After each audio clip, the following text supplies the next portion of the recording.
अंकित यादव नाम का बिहार का एक लड़का सिलीगुड़ी के कमरे में अपना कान पकड़कर उठक बैठक करते हुए कहता है कि अब पश्चिम बंगाल में नहीं आएंगे, हमको बिहार चले जाने दीजिए।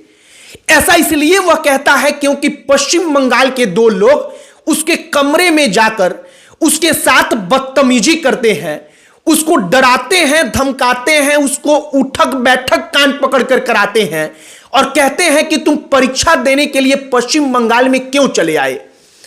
वो अंकित यादव और उसका दोस्त उस कमरे में डर जाते हैं और वो दोनों लोग जो धमकाते हैं वो कहते हैं कि जब तुम लोगों को बांग्ला आता ही नहीं तो तुम लोग यहां पर क्यों चले आते। अब हम इस मामले के ऊपर इसलिए वीडियो बना रहे हैं क्योंकि शायद पहली नजर में ये तमाम चीजें देखने में लगे कि ये तो एकमात्र छोटी सी घटना है, लेकिन इसका दुष्परिणाम भविष्य में इतना बड़ा पड़ सकता है, शायद आपको और हमको इसका अंदाजा ना हो। आप एक बार सोच कर देखिए कि पश्चिम बंगाल में यह ट्रेंड बढ़ता चले और जो वहां पर संगठनें हैं वो इसी प्रकार से विरोध करें और इसके बाद कल की तारीख में जो तमाम थिएटर ग्रुप्स बंगाल के लोग आकर बिहार में चला रहे हैं उनके खिलाफ बिहार में यही काम होने लगे। जो तमाम बंगाल की लड़कियां आकर ऑर्केस्ट्रा के थिएटर्स के अलग अलग ग्रुप्स में काम कर रही हैं उनके खिलाफ बिहार में यही काम होने लगे तो फिर स्थिति कितनी खतरनाक हो जाएगी। और इसीलिए ऐसे किसी भी मामले पर वैसी कार्रवाई होनी चाहिए जो अपने आप में एक उदाहरण बन जाए, जो दशकों तक याद रखी जानी चाहिए।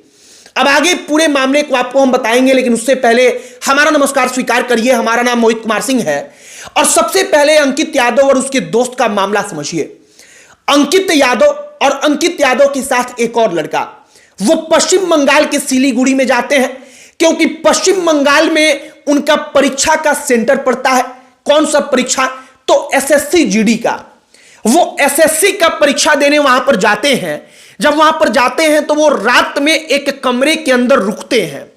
वो जहां पर ठहरे हुए होते हैं वहां पर देर रात को, या कहिए कि रात के वक्त में दो लोग आते हैं। जो दो लोग आते हैं उनमें से एक का नाम होता है रजत भट्टाचार्य और एक का नाम होता है गिरधारी रॉय। दोनों के दोनों व्यक्ति आकर इस बात का विरोध करते हैं कि तुम बिहार से पश्चिम बंगाल में परीक्षा देने क्यों चले आए। अंकित यादव कहता है, उसका दोस्त कहता है कि सेंटर पड़ा था इसीलिए आ गए हैं, हम इसीलिए पश्चिम बंगाल आए हैं क्योंकि एसएससी का परीक्षा था। वो आदमी कहता है कि जब बंगाली तुम लोगों को आता ही नहीं तो तुम लोग क्यों चले आते हो। वो दोनों के दोनों आदमी पश्चिम बंगाल के किसी एक संगठन से जुड़े रहते हैं।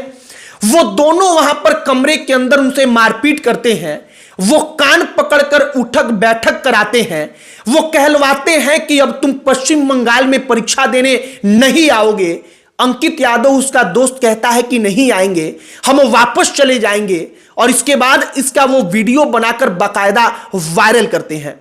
जब वीडियो वायरल होता है तब चिराग पासवान, आरजेडी, बिहार सरकार, बिहार पुलिस, हर कोई डट कर मैदान में खड़ा हो जाता है कि ना, बिहार के लड़के के साथ गलत हुआ।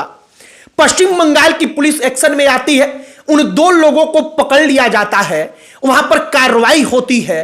लेकिन हमने इस पर वीडियो बनाना इसलिए जरूरी समझा क्योंकि ऐसे किसी भी मामले में हमको, आपको, हर किसी को, दोनों राज्यों के लोगों को अपने मन से एक बार सोचना होगा कि दो चार लोगों के माहौल बिगाड़ देने से अगर आप इसके बारे में आकर सोशल मीडिया पर या कहीं भी अपनी राय गलत तरीके से रखेंगे तो इसका परिणाम बेहद खतरनाक हो सकता है।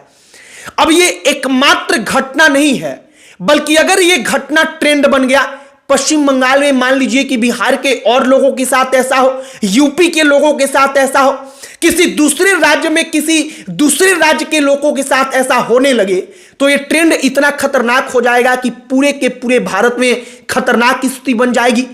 बीजेपी के नेता आकर कहते हैं कि पश्चिम बंगाल क्या कोई दूसरा राष्ट्र है कि वहां पर कोई आदमी परीक्षा देने नहीं जा सकता। बात बिल्कुल सही है। संस्कृति और सभ्यता के नाम पर किसी भी संगठन को अब किसी दूसरे राज्य के नागरिक को अपने राज्य में हम नहीं आने देंगे, इस बात के लिए किसी प्रकार का मूवमेंट चलाने का छूट नहीं होना चाहिए। अगर ऐसा वो करे तो उसको कड़ी से कड़ी सजा दी जाए, क्योंकि वो केवल एक गलती नहीं करता बल्कि वो जाने अनजाने में कई हजार लोगों के रोजगार को संकट में डालता है और कई हजार लोगों के जान को संकट में डालता है। आप सोचिए कि इस एकमात्र घटना के बाद अगर स्थिति बिगड़े दो राज्यों के बीच में, जो एक दूसरे के राज्य में लोग रह रहे हैं, तो फिर क्या होगा। अब उदाहरण के लिए समझिए कि बिहार में कई सारे थिएटर ग्रुप्स के मालिक बंगाली हैं, ऑर्केस्ट्रा में काम करने वाली हजारों लड़कियां बंगाली हैं। अगर बंगाल में कोई ऐसा ट्रेंड चले कि बिहार के लोगों के साथ वैसा होने लगे लगातार, तो कल की तारीख में बिहार में भी अगर ऐसा हो तो फिर स्थिति कितनी खतरनाक हो जाएगी। फिलहाल अच्छी बात यह है कि कार्रवाई हो रही है, लेकिन कार्रवाई वैसी हो जो दशकों तक याद रखी जाए, जो सबको याद रह जाए कि नहीं, अगर हम कुछ ऐसा करेंगे तो उसका परिणाम इतना भयावह होगा कि शायद फिर अगली बार करने के लिए हमारी हालत जो होगी वो ठीक ना रहे।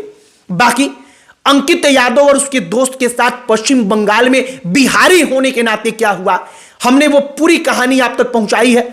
आपकी क्या इस पर राय है, कमेंट बॉक्स में लिखकर बताइएगा। अंत में हमारा परिचय, हमारा नाम मोहित कुमार सिंह है। बहुत बहुत धन्यवाद।